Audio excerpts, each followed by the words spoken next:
আপনার ঘরে যদি একজন রাজকুমারী থাকে তো এই ভিডিওটা আপনার জন্য। এই সুন্দর ড্রেসটা কিভাবে বানালাম এই নিয়ে থাকছে আজকের ভিডিও। এই তো চলে আসলাম মেশিনে।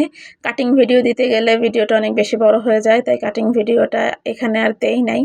যদি কেউ কাটিং ভিডিও দেখতে চান অবশ্যই কমেন্টে জানাবেন। এই তো হাফ বডিতে প্রথমে টেকেন দিয়ে নিচ্ছি, আর অবশ্যই এই টেকেনটা দিতে হবে। টেকেন যদি না দেন তাহলে কিন্তু জামার ফিটিং সুন্দর আসবে না।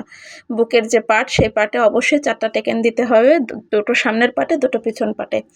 এই তো সামনের পাটে টেকেন দেওয়া শেষ। আমি এখন পিছন পাটে চেন লাগাবো। আর চেনটা কিভাবে লাগাই আপনারা একটু খেয়াল করে দেখেন, একদম পুরো চেনটা ঢেকে দিব। তো আপনারা যারা নতুন আছেন আপুরা একটু খেয়াল করে দেখবেন চেনটা কিভাবে লাগাচ্ছি। এভাবে চেন লাগালে চেনটা দেখা যায় না, দেখতেও খুব ভালো দেখা যায়, ফিনিশিংটা সুন্দর আসে। তো ভিডিওটা একটু দ্রুত করছি, মানে স্পিড বাড়িয়ে দিছি, কারণ অনেক বড় ভিডিও তো আসলে এত বড় ভিডিও দেখার ধৈর্য আসলে সবার হয় না।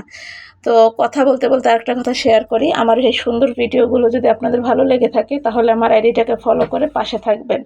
আর ভিডিওটা ভালো লাগলে লাইক কমেন্ট শেয়ার করে দিবেন। আর যারা ইউটিউব থেকে আমার ভিডিওটা দেখছেন অবশ্যই সাবস্ক্রাইব করে দিবেন। আর পাশে থাকা বেল আইকনটি ওটা কি বলে আমি ওটা বলতে পারি না, বেল আইকনটি চাপ দিয়ে দেবেন। যাই হোক, নতুন ইউটিউব চ্যানেল খুলছি তো এই জন্য এখনও ঠিকভাবে বলে উঠতে পারতেছি না। এই তো আমি সামনের পার্ট এবং পিছনের পার্ট জয়েন করে নিচ্ছি, তারপরে গলার পট্টি জয়েন করব। এই যে গলার পট্টিটা আমি নিয়েছি কিন্তু প্রায় 2 ইঞ্চি করে, না 1.5 ইঞ্চি করে। আর এটা অবশ্যই আড়াআড়িভাবে নিতে হবে। এখন দেখেন চেনের মাথা থেকে উল্টো পাশে বডির কাপড় উল্টো রেখে তারপরে আস্তে আস্তে করে পট্টিটা জয়েন করে নেব। আর এখানে অবশ্যই খেয়াল রাখতে হবে পট্টির কাপড়টা টান রাখবেন আর বডির কাপড়টা লুজ রাখবেন, তাহলে ফিনিশিংটা সুন্দর আসবে। এই তো আমি পট্টিটা জয়েন করে নিছি, এখন হচ্ছে ফিনিশিং লুক দেব। এই যে দেখেন কাটমার্ক দিয়ে নিচ্ছি, অবশ্যই কাটমার্ক দিতেই হবে, না হলে কিন্তু মানে পাইপিংটা সুন্দর লাগবে না। আর এই যে দেখেন মাথাটা পুরো আগে ভেঙে নিছি, তারপরে একটা ভাঁজ দিয়ে আরেকটা ভাঁজ দিয়ে তারপরে কিন্তু পাইপিংটা আমি সেলাই করে নিচ্ছি। এভাবে পাইপিং সেলাই করলে দেখতে অনেক সুন্দর লাগে। আর এটাও একটা ডিজাইন হয়ে যায় যে প্রিন্টের কাপড়ের সাথে এক কালারের পাইপিং কালার ম্যাচিং করে। এই তো এখানে একটু আস্তে আস্তে করতে হবে, নাহলে কিন্তু বাঁকা হয়ে যাবে। তো আপনারা যারা নতুন আছেন একটু সাবধানে করবেন। আর আমার ইউটিউব চ্যানেলটা সাবস্ক্রাইব করে দিবেন, আর আমার ফেসবুকে ইউটিউব চ্যানেলের লিঙ্ক দেওয়া আছে। তো একটু একটু করে আমার সেলাই করা শেষ উপরের পার্ট। আর ঠিক একইভাবে কিন্তু হাতার পাইপিংটা আমি দিয়ে নেব। দেখেন চেনের ফিনিশিংটা কত সুন্দর আসছে, আর কিন্তু পাইপিংটা অনেক সুন্দর লাগানো হয়েছে।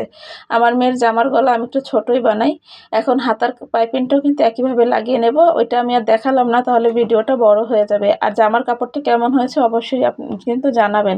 আমাদের মা মেয়ের জন্য সেম কাপড়ের জামা বানাচ্ছি আর কি। আমারটাও এরকমই হবে, খালি হাতা বড় হবে। এই তো নিচের পার্ট আর উপরের পার্ট জয়েন করে নিলাম, ডিটেলসে দেখালাম না। জয়েন করা শেষ, এখন বডির মাপ নিব। বডির মাপ আমার লাগবে 12, বডিতেও 12 কোমরেও 12।